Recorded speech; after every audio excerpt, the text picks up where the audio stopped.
সুখদেব গোস্বামীকে প্রশ্ন করলেন, হে ব্রাহ্মণ, ভগবান শুক্রাচার্য তো ব্রাহ্মণ, আর যজাতি ছিলেন ক্ষত্রিয়, তাহলে একজন ব্রাহ্মণ, কন্যা ব্রাহ্মণ, আর যজাতি পাত্র তিনি ছিলেন ক্ষত্রিয়। প্রশ্ন করলেন, তাহলে ব্রাহ্মণ কন্যার সাথে ক্ষত্রিয় পাত্রের প্রতিলোম বিবাহ কি কারণে হয়েছিল? কি কারণে এই বিয়েটা হল? যে ব্রাহ্মণ কন্যার সাথে ক্ষত্রিয় পুত্রের কেন বিয়ে হল, ক্ষত্রিয় পাত্রের কেন বিয়ে হল? এবার সুখদেব বললেন, হে রাজন, দানবরাজ বিশ্বকর্মার এক অত্যন্ত অভিমানী সুন্দরী কন্যা ছিল, তার নাম ছিল শর্মিষ্ঠা। শর্মিষ্ঠা একদিন গুরুপুত্রী দেবযানীর সাথে সহস্র সখীবৃন্দ নিয়ে গুরুদ্বারে বিহার করছিলেন, অর্থাৎ পিকনিক করতে গেলেন, গুরুদ্বারে বেড়াতে গেলেন, একটা উদ্যানে বেড়াতে গেলেন। অসংখ্য পুষ্পিত বৃক্ষে সেই উদ্যান সমাচ্ছন্ন ছিল। সেখানে একটি সুন্দর সরোবর ছিল, এবার সরোবরে প্রচুর পদ্মফুল ফুটেছিল। জলাশয়ের কাছে উপস্থিত হয়ে সরোবরের ধারে নিজেদের কাপড় চোপড় রেখে, ওই কন্যারা একদম কাপড় চোপড় রেখে দিল, যাকে বলা হয় একদম উলঙ্গ হয়ে, হ্যাঁ, যুবতী কন্যা সবাই কাপড় চোপড় রেখে সেই কমলোচনা কন্যাগণ পরস্পর পরস্পরের প্রতি জল ছিটিয়ে জলকেলি করতে লাগলেন। জলে নেমে জল কেলি মানে স্নান করতে লাগলেন। ওই সময় দৈবাত মহাদেব পার্বতীর সাথে বৃষে আরোহণ করে সেখান দিয়ে যাচ্ছিলেন। মহাদেব আসছেন, দেখতে পেলেন, আরে মহাদেব আসছেন, আর কে? পার্বতী। পার্বতীকে তাদের লজ্জার কোনো কারণ নেই, কিন্তু মহাদেবকে দেখেছেন, যাচ্ছিলেন। এবার সেই মহাদেবকে দেখতে পেয়ে তারা কি করলেন? সেই কন্যাগণ লজ্জায় পড়ে গেল। তখনই জলের থেকে তীরে এসে নিজেদের কাপড় চোপড় তাড়াতাড়ি পরে ফেলল। এবার তাড়াতাড়ি কাপড় চোপড় যখন করতে যায়, এই হঠাৎ আচম্বিত ঘটনার পরিপ্রেক্ষিতে ভুল করে শর্মিষ্ঠা, সেই যে অসুর রাজার কন্যা শর্মিষ্ঠা, গুরুকন্যা দেবযানীর কাপড় পরে ফেলল। ভুল করে গুরুর কন্যার কাপড় পরে ফেলল। তা থেকে রাগে আগুনের মতো জ্বলে ওঠে দেবযানী শর্মিষ্ঠাকে বলতে লাগলো, এবার দেবযানী ব্রাহ্মণ কন্যা, আবার গুরুর কন্যা, এবার শর্মিষ্ঠাকে বলতে লাগলো, শর্মিষ্ঠা হলো রাজার কন্যা, মানে দুইজনই কায়কেও কমতি নয়। এবার দেবযানী বলছেন, আরে এই দাসীটার অন্যায় কাজটি দেখো, কুকুরি যেমন করে যজ্ঞের হবি উঠিয়ে নিয়ে যায়, সেইভাবে এ আমার কাপড়টি পরে ফেলছে। যে ব্রাহ্মণ কুল নিজেদের তপবলে, এবার ব্রাহ্মণ কুলদের প্রশংসা করছেন, যে ব্রাহ্মণ কুল নিজেদের তপবলে এই বিশ্ব সংসার সৃষ্টি করেছেন, যারা পরম পুরুষের মুখস্বরূপ, ভগবানের মুখস্বরূপ হচ্ছেন ব্রাহ্মণ, নিরন্তর পবিত্র ব্রহ্মকে ধারণ করে রেখেছেন, প্রাণীদের কল্যাণজনক বেদ মার্গ প্রবর্তন করেছেন, বড় বড় লোকপাল এমনকি দেবরাজ ইন্দ্র, ব্রহ্মা প্রভৃতি যাদের চরণ বন্দনা ও সেবা করে থাকেন, এই ব্রাহ্মণদের গুণাবলী বললেন। বেশি কথা আর কি বলবো, লক্ষ্মী দেবীর একমাত্র আশ্রয় পরম পাবন বিশ্বাত্মা ভগবান শ্রীকৃষ্ণ পর্যন্ত যাদের বন্দনা ও স্তুতি করেন, ভগবান এই ব্রাহ্মণদের খুব শ্রদ্ধা করেন, পূজন করেন ব্রহ্মত্ব গুণের জন্য। সেই ব্রাহ্মণদের মধ্যে আমরা আবার ভৃগু বংশীয় সর্বশ্রেষ্ঠ। দেবযানী বললেন, শুধু আমি ব্রাহ্মণ কন্যা নই, আমি ভৃগু বংশীয় সর্বশ্রেষ্ঠ কন্যা। আর এবার কি বলছেন, তা সত্ত্বেও এই দুষ্টা মেয়েটা সে কি করেছে, আমার কাপড় পরে ফেলেছে। দেবযানী এইভাবে তিরস্কার করতে করতে শর্মিষ্ঠা তখন রাগে কাঁপতে লাগলো। শর্মিষ্ঠা তো রাজার কন্যা, সাধারণ কন্যা শর্মিষ্ঠাও নয়, আর শর্মিষ্ঠা দেবযানীর থেকে দেখতে সুন্দর, তার একটা সৌন্দর্য তো একটা তার অহংকার আছে, আবার রাজার কন্যা। এইবার সে রাগে কাঁপতে লাগলো। এই দেবযানী এবার তিরস্কার করতে থাকলে শর্মিষ্ঠা রাগে কাঁপতে লাগলো। পদাহত সর্পিনীর মতো ঘন ঘন নিঃশ্বাস পরিত্যাগ করতে করতে দাঁত দিয়ে ঠোঁট কামড়ে সে দেবযানীকে বলল। এবার শর্মিষ্ঠা বলল, ওরে ভিক্ষুকি, ব্রাহ্মণ সে, ওরে ভিক্ষুকি, তুই যে এইসব কটু কথা বলছিস, তোর নিজের বৃত্তান্ত তুই কি জানিস? কাক এবং কুকুর যেমন আমাদের দরজায় এসে খাবারের জন্য বসে থাকে, তোরাও কি সেই রকম আমাদের বাড়িতে খাবারের প্রত্যাশায় বসে থাকিস না? যদিও এটা শর্মিষ্ঠা অত্যন্ত নির্লজ্জ ভাবে দেবযানীকে বলল। ব্রাহ্মণ কন্যাকে এইভাবে বলাটা ঠিক হয় না। বলতে পারতেন, দেখ আমি ভুল করে কাপড়টা পরে ফেলেছি, কিন্তু তুই যেভাবে আমাকে বলছিস, হ্যাঁ ওরা তো বান্ধবী, এইটা তোর ঠিক হয়। এবার কি হলো, এইভাবে নানা রকম কঠোর কথা বলে শর্মিষ্ঠা খুব আবার শক্তিশালী, এমনিতে সে আবার অসুর কন্যা। শর্মিষ্ঠা গুরুকন্যা দেবযানীকে তিরস্কার করে রাগের চোটে দেবযানীর গায়ের কাপড় চোপড় সব খুলে দিল এবং একটা কুয়োর মধ্যে ফেলে দিল। একদম এরকম রাগী সে। অন্যান্য বান্ধবীরা দাঁড়িয়ে আছে, তার সামনে রাগের কুয়োর মধ্যে ফেলে দিল। অন্যান্য যে বান্ধবীরা তারাও কিছু বলতে পারছে, যেহেতু রাজার কন্যা, রাজার কন্যার বিরুদ্ধে কেউ কিছু বলতে পারছে না। যাও তবে তো কয়ে ফেলে বললো, চল তাড়াতাড়ি আমরা বাড়ি চলে। এবার শর্মিষ্ঠার কথা মতো সব বাড়ি চলে আসে, বাড়ি চলে গেল। আর এইবার দেবযানী কোথায় পড়ে থাকলো? সেই মানে কাপড় চোপড় নেই, সেই কুয়োতে পড়ে থাকলো। শর্মিষ্ঠা ওখান থেকে চলে গেলে ভগবানের ইচ্ছা, দৈবক্রমে রাজা যজাতি মৃগয়া করতে করতে সেখানে এসে উপস্থিত হলেন। রাজা যজাতি মানে দেবযানীর পিতা, না রাজা যজাতি তো, হ্যাঁ দেবযানীর পিতা, না যজাতি অসুর, শর্মিষ্ঠার পিতা। শর্মিষ্ঠা ওখান থেকে চলে গেলেন দৈবক্রমে রাজা যজাতি। রাজা যজাতি এটা আলাদা এক ব্যাপার, আমি তো ভুল বললাম। মৃগয়া করতে সেখানে এসে উপস্থিত হলেন রাজা যজাতি। তৃষ্ণার্ত তিনি জলের সন্ধান করছেন, রাজা যজাতি খুঁজছেন, জল খুঁজছেন। সেই কুয়োর কাছে গিয়ে তার মধ্যে দেবযানীকে দেখতে পেলেন। একটা কুয়োর মধ্যে দেখেন যে দেবযানী পড়ে আছে, একটি কন্যা সেই কুয়োর মধ্যে পড়ে আছে। বিবস্ত্রা অবস্থায় দেবযানীকে দেখে রাজা যজাতি তার নিজের গায়ের চাদরখানা ছুঁড়ে দিলেন। প্রথমত তার লজ্জা নিবারণের জন্য তার নিজের গায়ে যে চাদরটি ছিল সেই কাপড়টি ছুঁড়ে দিলেন এবং নিজের হাত দিয়ে দেবযানীর হাত ধরে তাকে তুলে আনলেন। কুয়ো থেকে উদ্ধার পেয়ে দেবযানী সপ্রেম বচনে বীর যজাতিকে বলল, হে বীর শিরোমণি রাজন, যজাতি অন্য একজন রাজা, হে বীর শিরোমণি রাজন, আজ আপনি আমার পানি গ্রহণ করেছেন, আমার হাত ধরেছেন। আপনার দ্বারা গৃহীত পানি মানে আপনি যে আমাকে হাতটি ধরেছেন, অন্য কেউ সেই হাত ধরবে না, সেই পানি আর কেউ গ্রহণ করবে না। হে বীরশ্রেষ্ঠ, কুয়োতে পড়ে থাকা অবস্থায় আপনার এই অযাচিত দর্শন, এই যে আমি আপনাকে দেখতে পেলাম, এটি আমি ঈশ্বর প্রদত্ত বলেই মনে করি। এটা ভগবানেরই কাজ, ভগবানের কৃপা হয়েছে বলে আপনি এসেছেন এবং আমাকে উদ্ধার করেছেন। এর মধ্যে মানুষের কোনো হাত নেই। হে বীরশ্রেষ্ঠ রাজন, পূর্বে আমি বৃহস্পতির ছেলে কচকে অভিশাপ দিয়েছিলাম, এই পর্যন্ত আমরা সেদিন করেছিলাম। সেও উল্টে আমাকে অভিশাপ দেয়, যার ফলে কোনো ব্রাহ্মণ আমার পানি গ্রহণ করতে পারবে না।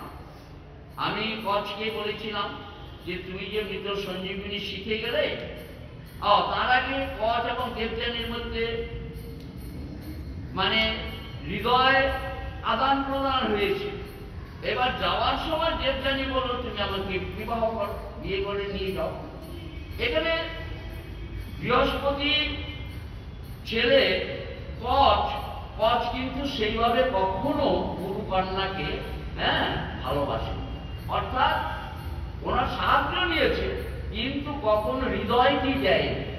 এইটি এই দেবযানী বুঝতে পারে।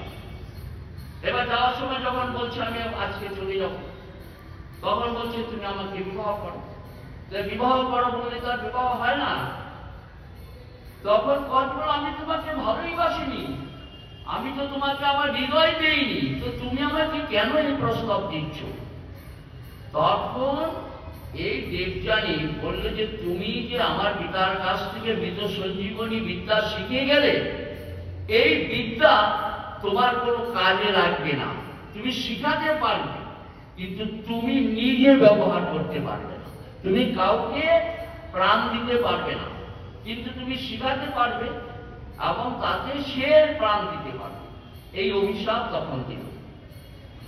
আর কচ পুনরায় অভিশাপ দিল, কারণ সেও তো ব্রাহ্মণ, কচ তো ব্রাহ্মণ পুত্র। বলল যে দেবযানী, তুমি যে আমাকে যে অভিশাপ দিলে আমি যে মাথা পেতে নিচ্ছি, কিন্তু তোমার এই রাগের কারণে, এই অবস্থার জন্য তোমাকে আমি অভিশাপ দিচ্ছি যে কোনো ব্রাহ্মণ তোমাকে বিবাহ করবে না। তুমি ব্রাহ্মণ বটে কিন্তু কোনো ব্রাহ্মণ পুত্র তোমাকে বিবাহ করবে না। এই হলো এই দেবযানীর প্রতি অভিশাপ, কচ অভিশাপ দিলেন। এবার সেইটাই বলছেন যে পূর্বে আমি বৃহস্পতির ছেলে কচকে অভিশাপ দিয়েছিলাম, দেবযানী বলছেন, এবং সেও উল্টে আমাকে অভিশাপ দিল, যার ফলে কোন ব্রাহ্মণ আমার পানি গ্রহণ করতে পারবে না, আমাকে বিবাহ করবে না। কারণ তখনকার যুগে যে যে অভিশাপ দিত সেটা অবশ্যই ফলপ্রসূ হতো। এখানে লোকাচার বিরুদ্ধ বলে অনভিপ্রেত হলেও রাজা যযাতি ঘটনাটি শুনে এইটি দৈব অনুগৃহীত এবং তার মন দেবযানীর প্রতি অনুরক্ত বুঝতে পেরে তিনি এই প্রস্তাবে স্বীকার করলেন। দেবযানীকে দিলে তার ভালোই লাগলো এবং সত্যি ঘটনাটি বলেছেন শুনে আরো তার ভালো লাগলো। যযাতি ছিল ক্ষত্রিয়, তিনি ভাবলেন যে কোনো ব্রাহ্মণ থেকে বিয়ে করবে না, আর আমি একে হাতে ধরে কোল থেকে তুলেছি, কাজে এই কন্যাকে তো আমাকেই বিবাহ করতে হবে, আর তো আমি বিবাহ করবে না। তখন যযাতি বিবাহ করেনি। এরপর যযাতি চলে গেলে দেবযানী কাঁদতে কাঁদতে শর্মিষ্ঠার সব কাহিনী বাবাকে এসে বললেন। শর্মিষ্ঠা সব কাহিনী বাবাকে বললেন। যযাতি চলে গেলে দেবযানী কাঁদতে কাঁদতে তার বাবাকে বললেন। এই দেবযানীর যে পিতা শুক্রাচার্য, সে শুক্রাচার্যের কন্যা হচ্ছে এই দেবযানী, আর এই শুক্রাচার্য হচ্ছে অসুর কুলের গুরু। এবার সব কথা শোনার পর শুক্রাচার্য খুব দুঃখ পেল যে আমার মেয়েকে এইভাবে সে কুয়োয় ফেলে দিয়েছিল, আমার যারা আমার শিষ্য সেই অসুর কুলের রাজার কন্যা আমার মেয়েকে কুয়োয় ফেলে দিয়েছিল। খুব মনে মনে কষ্ট পেলেন। তিনি পৌরোহিত্য কর্মকে নিন্দনীয় মনে করলেন যে আমি আর পৌরোহিত্য কর্ম করব না, আমি আর এই ব্রাহ্মণের পৌরোহিত্য কর্ম করব না, আমি কারো গুরুদেব আর হব না। এবং চিন্তা করলেন এর চেয়ে আমি উঞ্চবৃত্তি করেও জীবন ধারণ করব।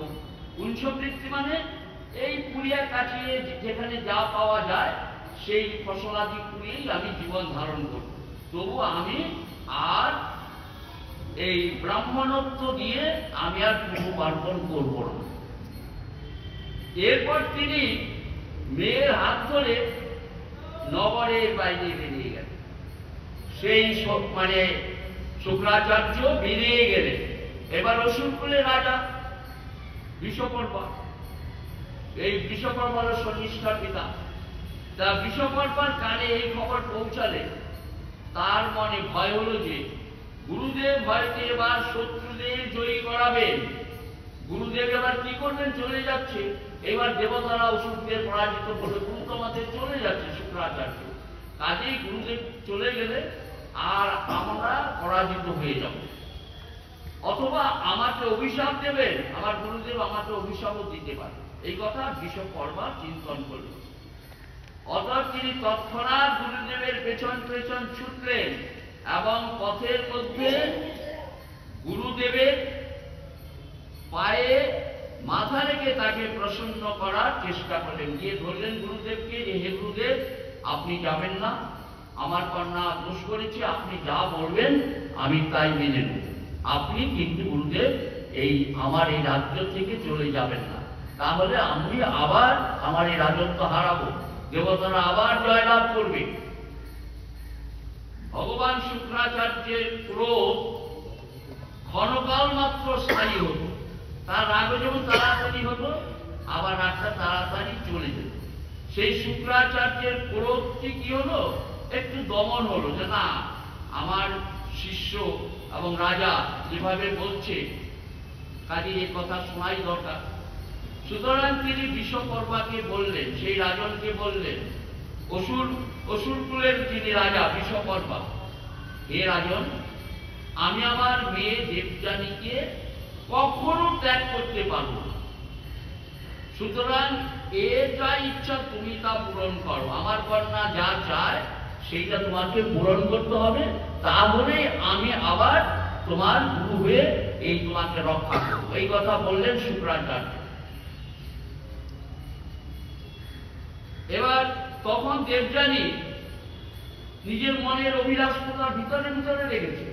দেবযানী তো বলেনি বাবাকে যে এই চাই, আমার এই কন্ডিশন। তখন দেবযানী নিজের মনের অভিপ্রায় ব্যক্ত করে বললেন যে, আমার বাবা আমাকে যার হাতে সমর্পণ করবেন, মানে যার হাতে বিয়ে দেবেন, সমর্পণ করবেন, এবং আমি যেখানে যেখানে যাব সখীদের সাথে নিয়ে শর্মিষ্ঠাকেও সেখানে সেখানে আমার অনুগমন করে আমার সেবা করতে হবে, অর্থাৎ শর্মিষ্ঠা আমার দাসী হবে। এই কথা বলে দিলেন, তাহলে আমি খুশি। মানে দেবযানী বলল, আমি শর্মিষ্ঠাকে দাসী হিসাবে গ্রহণ করব, কারণ ও তো রাজার মেয়ে, হ্যাঁ, ওর খুব অহংকার হয়েছিল, আমাকে বয়ে ফেলে দিয়েছিল, এখন থেকে আমি শর্মিষ্ঠাকে আমি দাসী হিসাবে গ্রহণ করব। শুক্রাচার্য চলে গেলে শর্মিষ্ঠা তার কুলের সংকট বুঝতে পারলেন। তার শুক্রাচার্য যখন চলে গেল, এবার শর্মিষ্ঠা রাজার কন্যা, বিশ্বকর্মার কন্যা, শর্মিষ্ঠা তার কুলের সংকট বুঝতে পারলো যে অসুর কুলের এবার ধ্বংস হয়ে যাবে। নিজেদের গুরুতর প্রয়োজন সিদ্ধির কথা মাথায় রেখে দেবযানীর প্রস্তাব স্বীকার করে নিল। শর্মিষ্ঠা বুদ্ধিমতী, চিন্তা করলো, আমার জন্য যদি আমার পিতা এই রাজত্ব হারিয়ে ফেলে, অসুরকুল যদি তাদের রাজত্ব হারিয়ে ফেলে, তার থেকে বরং আমি এর প্রস্তাব মেনে নেই, আমি নয় দাসী হয়েই থাকব। শর্মিষ্ঠা বুদ্ধিমতী, সে মেনে নিল। এটা মনে রাখবেন, এই জজাতির উপাখ্যান অত্যন্ত সুন্দর। নিজের সহস্র সখীদের নিয়ে সে দেবযানীর সেবায় প্রবৃত্ত হলো। দেবযানীর যেখানে বিয়ে হলো সেই জজাতি, সেই জজাতির সাথে বিয়ে হলে তার নিজের 1000 দাসীর সাথে ওই সখী শর্মিষ্ঠাও গেল, মানে শর্মিষ্ঠাও দাসী হলো, দেবযানীর দাসী হলো।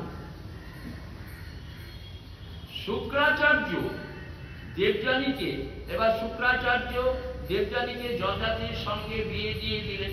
আগে তো যে পরিচয় হয়েছে, সেই জজাতির সাথে বিয়ের প্রস্তাব এসছে, কাজে জজাতির সাথে কন্যাকে বিয়ে দিয়ে দিলেন। শর্মিষ্ঠাকে দাসী রূপে প্রদান করে রাজাকে বললেন, সেই শুক্রাচার্য রাজাকে এবার বললেন, হে রাজন, তুমি কখনো এই দাসীকে শয্যা সঙ্গিনী করো না। মানে একদম প্রিকশন দিয়ে দিলেন যে এই শর্মিষ্ঠা অত্যন্ত সুন্দরী, তুমি কখনো একে তোমার স্ত্রীর মতো শয্যা সঙ্গিনী করো না। হে মহারাজ পরীক্ষিত, দেবযানী পুত্র সন্তান প্রসব করল। যথাসময়ে দেবযানীর পুত্র হলো। তাকে পুত্রবতী হতে দেখে শর্মিষ্ঠাও ঋতুমতী অবস্থায় একদিন দেবযানীর স্বামী যজাতির কাছে নির্জনে সহবাস প্রার্থনা করলো, যজাতির কাছে গোপনে দেখা করলো। কে? শর্মিষ্ঠা। সে তো আবার দাসী। ধর্মজ্ঞ যজাতি, যজাতি কিন্তু ধর্মজ্ঞ, ধর্মের বিষয়ে তিনি পরিপূর্ণ জানেন এবং তিনি রাজাও।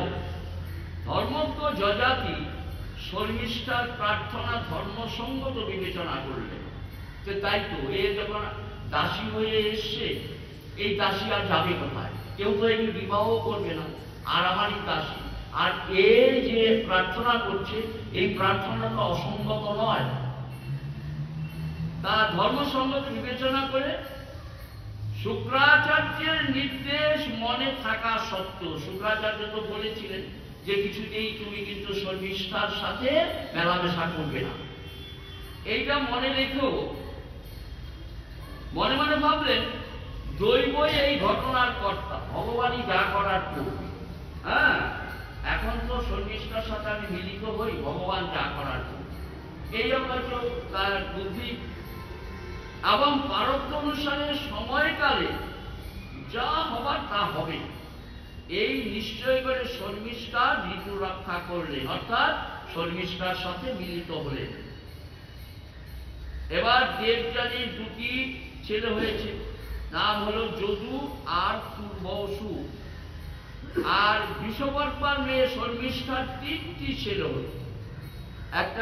একজনের নাম হলো দ্রুহ, অনু আর পুরু। এই তিনটি ছেলে একসাথেই হয়েছে, কিন্তু তিনটি ছেলে ও দুটি ছেলে।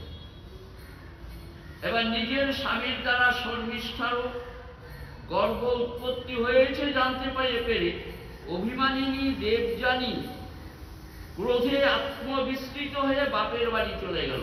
যে কি, শর্মিষ্ঠা আমার স্বামীর দ্বারা মা হয়েছে, আমি আর এখানে থাকবো না, আমি আমার আর স্বামীর ঘর করবো না, আমি এবার বাপের বাড়ি চললাম। এমনি তো ব্রাহ্মণ কন্যা, হ্যাঁ, বিয়ে হয়েছে ক্ষত্রিয়ের সাথে, আর ব্রাহ্মণ কন্যাদের মানে তেজ থাকে। যাই হোক, এবার রাজা যজাতি বিবিধ বিনয় বাক্যের দ্বারা, পাদস্পর্শ দ্বারা নিজের অভিমানিনী স্ত্রীর প্রসন্নতা সম্পাদনের চেষ্টা করতে লাগলেন। অনেক অনুনয় বিনয় করলেন যে না, তুমি ফিরে যেও না, তুমি থাকো, শর্মিষ্ঠাও থাকো, আমার দুই রানী থাকো, এভাবে বলছেন। কিন্তু স্ত্রীর মানভঞ্জন করতে পারলেন না। স্ত্রী চলে গেল, দেবযানী চলে গেল। শুক্রাচার্য এইবার পিতার কাছে গেছে। শুক্রাচার্য এই ঘটনায় অত্যন্ত ক্রুদ্ধ হয়ে যজাতিকে বললেন, এবার অভিশাপ দিলেন। কি অভিশাপ দিলেন? গুরু অভিশাপ দিচ্ছেন। ওরে কামুক, ওরে মিথ্যাচারী নরাধম, মানব দেহকে বিকৃত রূপ দানকারী জরা তোর শরীরে প্রবেশ করুক। যে মানব দেহ বিকৃত হয় কখন? যখন মানুষ বৃদ্ধ হয়ে যায়, সেই বৃদ্ধ জরা তোর মধ্যে প্রবেশ করুক, এইভাবে অভিশাপ দিলেন। জামাইকে অভিশাপ দিলেন শুক্রাচার্য। যজাতি বললেন, এবার যজাতি শ্বশুর মশাইকে বলছেন, হে ব্রাহ্মণ, আপনার মেয়ের সাথে সম্ভোগ করে এখন পর্যন্ত আমি পরিতৃপ্ত হতে পারিনি। অর্থাৎ আপনার মেয়ের সাথে আমি আরো সংসার করতে চাই, আমার ভোগ বাসনা শেষ হয়নি। আপনার মেয়ে মানে দেবযানীর কথা বলছে, শর্মিষ্ঠার কথা। শর্মিষ্ঠা পুত্র পেয়েছে ঠিকই, কিন্তু ঘরটা তো করে দেবযানীর সাথে। তাই বললেন যে আপনার মেয়ের সাথে সম্ভোগ করে এখন পর্যন্ত আমি পরিতৃপ্ত হতে পারিনি। এইটাকে, এই অভিশাপের ফলে তো আপনার মেয়েরও ক্ষতি হলো। আপনার মেয়ে এখন কোথায় যাবে? আপনার মেয়েরও তো ক্ষতি হয়ে গেল। তখন শুক্রাচার্য বললেন, ঠিক আছে, যদি তোমার জরা কেউ প্রসন্ন মনে গ্রহণ করে, তবে তার যৌবন দ্বারা তুমি তোমার যৌবন উপভোগ করতে পারবে। সে যদি তার যৌবনটা তোমাকে দিয়ে দেয়, সেই যৌবন দ্বারা তুমি তোমার এই সংসার যাত্রা নির্বাহ করতে পারবে, তুমি কাম সুখ অনুভব করতে পারবে, এই কথা বললেন। শুক্রাচার্য এই ব্যবস্থা দেওয়ার পর যজাতি নিজের রাজধানীতে এসে, নিজের বাড়িতে আসলেন। রাজধানীতে এসে জ্যেষ্ঠ পুত্র যদুকে বললেন, বৎস যদু, তুমি তোমার যৌবন আমাকে দাও। বড় পুত্র তাকে বললেন তোমার যৌবনটা আমাকে দাও এবং মাতামহ প্রদত্ত, তোমার মাতামহ তোমার দাদু যে অভিশাপ দিয়েছেন সেই অভিশাপ তুমি জরা তুমি গ্রহণ করো। আমি এখন বৃদ্ধ, আমি কিন্তু অ্যাকচুয়ালি বৃদ্ধ নই, আমি এখন অভিশাপে বৃদ্ধ। এই বৃদ্ধ অবস্থা তুমি গ্রহণ করো। কারণ হে আমার প্রিয় পুত্র, আমি এখন পর্যন্ত বিষয় ভোগে পরিতৃপ্ত হতে পারিনি। আমি জগতে সুখভোগ এখনো করতে চাই, সংসার সুখভোগ আমার এখনো পরিপূর্ণ হয়নি। অ্যাকচুয়ালি তার তখন বেশি বয়স নয় দাদা। তাই তোমার যৌবন দিয়ে আমি আরো কিছুকাল বিষয় ভোগের আনন্দ উপভোগ করতে চাই। তুমি তোমার যৌবনটা আমাকে দাও। বড় পুত্রকে বলছে।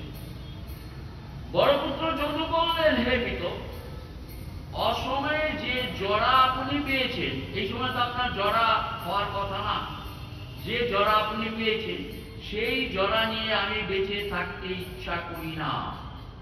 আপনি যে বৃদ্ধ অবস্থাটা পেয়েছেন এটা অভিশাপের ফলে, সেটা আমি গ্রহণ করতে ইচ্ছা করি না, আমি নেব না। এবার কি বললেন? কারণ লৌকিক বিষয় সুখ উপভোগ না করে কেউ বিষয় ভোগে নিষ্ক্রিয় হতে পারে না। যে আমিও এখন পর্যন্ত লৌকিক সুখ দুঃখ উপভোগ করিনি, কাজেই এটি আমি আগে উপভোগ করব, তা না হলে তারপর না যৌবনটা আপনাকে দিতে পারি। কাজে তিনি রাজি হলেন না। হে মহারাজ পরীক্ষিত, একইভাবে অন্য পুত্ররা দুর্বসু, দ্রুহু এবং অনুও পিতার অনুরোধ প্রত্যাখ্যান করে দিল। মোট 5 পুত্র, দেবযানীর গর্ভে 2 আর শর্মিষ্ঠার গর্ভে 3। এই 5 পুত্রের মধ্যে 4 পুত্র সকলেই প্রত্যাখ্যান করে দিলেন, না, আমরা জরা গ্রহণ করব না। কারণ অনাত্ম বস্তু দেহে তাদের আত্মবুদ্ধি ছিল, তাদের ধর্মজ্ঞান ছিল না। যে পিতা কি বলতে চাইছে এই জ্ঞানটি তাদের নেই, কিন্তু তারা নিজের যৌবনটা সম্বন্ধে সচেতন, শুধু ওইটুকুই সচেতন। কিন্তু পিতার যে অসময়ে জরা এসেছে, এই অসময়ে পিতা বৃদ্ধ হয়েছে, এই চিন্তনটা তারা করল না। এবার একমাত্র পুত্র বাকি আছে। অবশেষে জয়দাতি ছেলেদের মধ্যে বয়সে সবচেয়ে ছোট হলেও গুণে সর্বশ্রেষ্ঠ পুত্র পুরুকে ডেকে বললেন।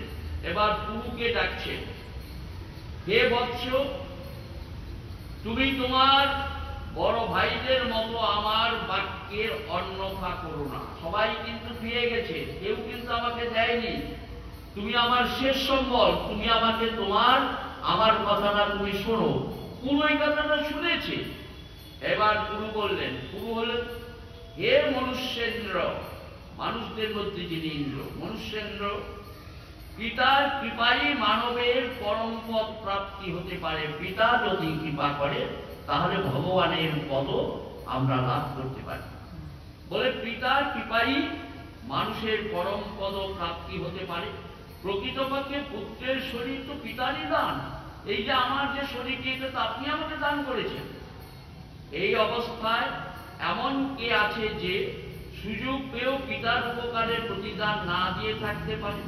যে পুত্র যে পিতার কথা শুনবে না, তাহলে সেটা ঠিক নয়। বাবা আপনি যা বলছেন আমি আপনার স্বীকার করব। শুধু তাই না, সে তো খুব জ্ঞানী। উদাহরণ দিলেন, এই উদাহরণগুলো আপনার মনে রাখবেন। যে পুত্র পিতার মনোগত অভিপ্রায় বুঝে নিজে থেকেই সেই অভিপ্রায় পূরণ করে, সে উত্তম পুত্র।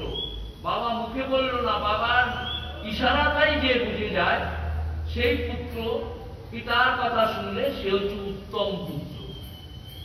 বাবা মুখে বলেন, কিন্তু ইশারাতেই বুঝে গেছে যে আমার জরাটা তুমি নাও, তোমার যৌবনটা আমাকে দাও। এইটা বুঝেই যে পুত্র গ্রহণ করে সে উত্তম পুত্র। আবার পিতার মুখ দিয়ে বাক্য বের হলে যে ছেলে শ্রদ্ধালু চিত্তে সেই আজ্ঞা পালন করে, বা বাবা মুখে বললেন যে তুমি আমার জরা নাও, আজ্ঞা পালন করে, সে হলো মধ্যম পুত্র, মানে পিতার আদেশ দিলে যে পুত্র মেনে নেয় সে হচ্ছে মধ্যম পুত্র। আর যে ছেলে আদেশ পেয়েও সেই আদেশ অশ্রদ্ধার সাথে পালন করে, অন্তত পিতার কথাটা শোনে, সে অধম পুত্র। অন্তত পিতার কথাটা শুনলো, থার্ড, সে অধম পুত্র। আর যেই ছেলে কখনো কোনোভাবে পিতার আজ্ঞা পালন করে না তাকে পুত্র বলাই ভুল। ওই যে 4 পুত্র তারা কিন্তু পিতার কথা শুনেনি, তাদের পুত্র বলাই বলে কি তার ছোট পুত্র বলছে সে পিতার মলমূত্রের সমতুল্য। মলমূত্র যেমন ত্যাগ করে সেই পিতারও সেই পুত্রকে পরিত্যাগ করা উচিত। হে মহারাজ, এই কথা বলে পুরু অতি আনন্দের সাথে পিতার জরা গ্রহণে স্বীকৃত হলো। বলে বাবা ঠিক আছে, আপনি আমাকে বলুন, আপনার এই জরা এই বৃদ্ধত্ব আমি গ্রহণ করছি। সাথে সাথে গ্রহণ স্বীকৃত হল। রাজা যজাতীয় পুরুর যৌবন নিজের শরীরে নিয়ে যথেচ্ছ ভাবে বিষয় সুখ উপভোগ করতে লাগলেন। কারণ ছেলের কাছ থেকে যৌবন ফিরে পেয়েছে, আবার সে বিষয় সুখ উপভোগ করতে লাগলেন। যজাতি সপ্তদ্বীপের একচ্ছত্র অধিপতি ছিলেন। সপ্তদ্বীপ বলতে 7টি মহাদেব বোঝায়। এখন যেটা সপ্তদ্বীপ বলছি সেই সপ্তদ্বীপের অধিপতি ছিলেন এই যজাতি। পিতৃতুল্য রূপে তিনি প্রজা পালন করতেন। যৌবন লাভ করে তার ইন্দ্রিয় সমূহ প্রবল হল এবং তিনি যথাবসর যথাপ্রাপ্ত বিষয়সমূহকে যথেচ্ছ উপভোগ করতে লাগলেন। অর্থাৎ যৌবনের যা যা খেলা উনি খেলতে লাগলেন। দেবযানী তার প্রিয়তমা মহিষী ছিলেন। দেবযানীকে ভালোবেসে বিয়ে করেছেন, আর এই দেবযানী তার প্রিয়তমা মহিষী। তিনিও একান্তভাবে মন, বাক্য, দেহ বিবিধ দ্রব্যাদি দ্বারা প্রিয়তম পতির পরম প্রীতি সম্পাদন করতে লাগলেন। দেবযানী এখন বুঝতে পেরেছে যে এ জরাগ্রস্ত হয়েছিল, এখন যে যৌবনটা ফিরে পেয়েছে সে এক পুত্রের দান। ওই যে দাসীর পুত্র, সেই শর্মিষ্ঠার যে ছোট পুত্র, সে গ্রহণ করেছে, তার নাম পুরু, সে গ্রহণ করেছে, তার নিজের পুত্র গ্রহণ করেনি। এবার রাজা যজাতি সমগ্র বেদে প্রতিপাদ্য সর্বদেব স্বরূপ যজ্ঞ পুরুষ ভগবান শ্রীহরিকে প্রচুর দক্ষিণাদি দ্বারা সম্পন্ন বহু সংখ্যক যজ্ঞ দ্বারা যোজনা করলেন। রাজা যজাতি কি করলেন? অনেক অনেক যজ্ঞ করলেন। কারণ রাজা যজাতি খুব ধর্মজ্ঞ ছিল। ভুল একটা জীবনে করেছে, শর্মিষ্ঠার সাথে তার মিলন। আকাশে যেমন কখনো দলে দলে মেঘ দেখা যায়, আবার কখনো একেবারেই দেখা যায় না, সেই রকমই পরমাত্মার স্বরূপে এই জগৎ স্বপ্ন মায়া মনোরাজ্যের মতো কল্পিত। এই যে আমরা যে জড় জগতে আছি, এইটা হলো স্বপ্নের জগৎ, এটি হলো মায়ার জগৎ, এটি হলো কাল্পনিক জগৎ। এই জগৎটি চিরস্থায়ী নয়, এই জগৎটি যে কোনো সময় ধ্বংস হবে। কখনো অনেক নাম অনেক রূপে প্রতীত হয়, আবার কখনো কিছুই থাকে না। এই যে 12 মাস 6টি ঋতু, এক এক সময় দেখা যায় প্রচুর গাছে আপনার ফল পাবেন, আবার এক সময় দেখবেন গাছে প্রচুর ফল নেই, একটা দুটো পাওয়া যাচ্ছে। এই কলিকালে এইটাই হবে। সেই পরমাত্মা সকলের হৃদয়ে বিরাজমান, যার কৃপায় এই বিভিন্ন ফল রাশি হয়, সেই পরমাত্মা কিন্তু আমাদের সকলের হৃদয়ে বিরাজ করেন। তার স্বরূপ সূক্ষ্ম থেকেও সূক্ষ্ম। ভগবান একদম খুবই সূক্ষ্ম। সেই সর্বশক্তিমান সর্বব্যাপী ভগবান শ্রী নারায়ণকে নিজের হৃদয়ে স্থাপিত করে রাজা যজাতি নিষ্কামভাবে তার যোজনা করেছিলেন। এইভাবে 1000 বছর যাবৎ তিনি নিজের ইন্দ্রিয়ের সাথে মনকে যুক্ত করে বিষয়ে আকৃষ্ট হয়ে ইন্দ্রিয় দ্বারা বিষয় সুখ উপভোগ করেছিলেন 1000 বছর। কিন্তু তাতেও চক্রবর্তী সম্রাট যযাতি বিষয় যুগে পরিতৃপ্ত হলেন না। 1000 বছর ভোগ করার পরও তারও এখন আকাঙ্ক্ষা। ঘুরে বস। এবার কি হলো? ওইদিকে সুখদেব বললেন, হে পরীক্ষিত, রাজা যযাতি এইভাবে স্ত্রী বশীভূত হয়ে বিষয় ভোগ করতে লাগলেন। একদিন অকস্মাৎ তার নিজের অধঃপতনের দিকে খেয়াল হলো। রাজা যযাতির খেয়াল হলো যে আমি কি করছি, আমি পুত্রের এই যৌবন নিয়ে আমি যৌবন ভোগ করে যাচ্ছি, আর আমার পুত্র সেই জড়াবস্থায় আছে। অকস্মাৎ তার মনে পড়ে গেল এবং মনে ভীষণ তার বৈরাগ্য দেখা দিল। বলে, দূর, এই যৌবন আমি এক্ষুনি আমার পুত্রকে ফিরিয়ে দেব। মনের বৈরাগ্য, এটা বলে মনে বৈরাগ্য দেখা দিল। তখন তিনি তার প্রিয় পত্নী দেবযানীর কাছে নিম্নলিখিত ইতিহাস বর্ণন করলেন। একটা ইতিহাস বললেন। কি বললেন? হে ভৃগুনন্দিনী দেবযানী, আমার কথা শোনো। এটি আমার মতো এক বিষয় ভোগাসক্ত ব্যক্তির সত্য কাহিনী। আমি যেরকম বিষয় ভোগ করছি, এরকম একটা সত্য কাহিনী। কাহিনীটি কি? কোন এক সময়ে একটি বনে একটি ছাগল নিজের প্রিয় বস্তুর খুঁজে ঘুরে বেড়াচ্ছিল। হঠাৎ সে দেখতে পেল যে একটি ছাগি নিজের কর্মদোষে একটি কুয়োর মধ্যে পড়ে গেছে। ছাগল আর ছাগি, পুরুষ আর মেয়ে, সে নিজের কর্মদোষে সেই ছাগিটি একটা কুয়োর মধ্যে পড়ে গেছে। সেই ছাগলটা অত্যন্ত কামুক ছিল। সে ওই ছাগির উদ্ধারের উপায় চিন্তা করতে করতে নিজের শিং দিয়ে কুয়োর চারিধারে মাটি খুঁড়ে খুঁড়ে ছাগির উপর ওঠার ব্যবস্থা বানিয়ে দিল। অনেক কষ্ট করে ছাগিটাকে, ওই ছাগলটি, পুরুষ ছাগলটি উদ্ধার করল। অনেক কষ্ট করে মাটির শিং দিয়ে খুঁড়ে খুঁড়ে ওকে উদ্ধার করল। এটি হচ্ছে আমাদের বোঝার জন্য, জীবনকে বোঝার জন্য এই ঘটনাটি হচ্ছে। সেই সুন্দরী ছাগিটা কুয়োর উপরে উঠে সেই ছাগলটিকেই প্রেম নিবেদন করলো, যে তাকে উদ্ধার করেছে। দাড়ি গোঁফ সমন্বিত ছাগলটি বেশ হৃষ্টপুষ্ট যুবক, ছাগিকে সুখ দিতে সমর্থ, মৈথুনে অভিজ্ঞ, মোহনীয় ছিল। অন্যান্য ছাগি যখন দেখলো যে কুয়োর পড়ে থাকা সেই ছাগিটি এই সুন্দর ছাগলটাকে নিজের প্রেমাস্পদ বানিয়ে দিয়ে নিয়েছে, তখন তারাও তাকে নিজেদের প্রতীককে বরণ করে নিল। পশুরা সেটা পারে, অন্য কোন পুরুষ ছাগলকে তারা স্বামীত্বে বরণ করতে পারে। অন্যান্য ছাগিরাও তার কাছে আসলো, কারণ তারা নিজেদের প্রতীক সন্ধান তো করছিলই। ওই অন্যান্য যে ছাগিগুলো, তারাও প্রতীক খুঁজছিল, পুরুষ ছাগল খুঁজছিল। সেই ছাগলটির মাথায় কামরূপী পিশাচ ভর করেছিল। ওই ছাগলটি, পুরুষ ছাগলটি, তার মধ্যে শুধু কাম। সে একলাই বহু ছাগির রতি বর্ধন করে তাদের সঙ্গে খেলা করতে লাগলো, আর কাম সুরে আসক্ত হয়ে নিজেকে ভুলে গেল। সে আত্মবিস্মৃত হলো।